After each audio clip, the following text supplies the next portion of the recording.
இன்னைக்கு நம்ம சவுச்சவு செடியை பார்ப்போங்க.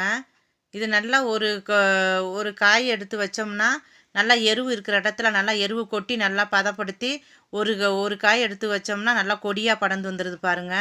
இதுக்கு எந்த மருந்தும் தேவையில்லைங்க. எருவு சத்துலேயே அது அழகாக கொடியாக படர்ந்து எவ்வளோ கொடியாக போயிருக்கு பாருங்க. நல்லா காய் நிறைய போடும், பிஞ்சும் பூவுமாக இருக்குது. வாங்க நம்ம 2 காய் பார்த்து பிடுங்கிக்கலாம். பாருங்க, நல்லா இருக்குது காய். நம்மளும் ஒரு 2 காய் பிடுங்கிக்கிட்டாச்சு. இதோட மகத்துவம் என்னன்னு கேட்டால், நல்லா நீர் இருக்கிற குதிங்கால் வலி இருக்கிறவங்க அந்த காயை பொரியல் பண்ணி நல்லா வாரத்தில் ஒரு 2 நாளைக்கு சாப்பிட்டா அந்த குதிங்கால் வலி நிற்குங்க. எங்களுக்கு இதாங்க வைத்தியம். நாங்கள் இப்படி தாங்க சாப்பிட்டுக்குவோம். கால் வலி, முழங்கால் வலி அப்படின்னு சொன்னால் நீர் போகிறதுக்காக இந்த காயை சாப்பிட்டுக்கோங்க. இது ரொம்ப மருத்துவ குணம் உள்ளது. இந்த காய் எங்களுக்கு ரொம்ப பிடிக்குங்க. நெத்திலி போட்டு பொரியல் பண்ணால் சூப்பராக இருக்குங்க. சாப்பிடவும் நல்லாயிருக்கும். சாம்பார்லேயும் போடுவாங்க. சாம்பாரில் போடலாம், மோர் குழம்பு வைக்கலாம், நல்லா இருக்குங்க. உங்களுக்கு பிடிச்சிருந்தா கமெண்ட் பண்ணுங்கள்.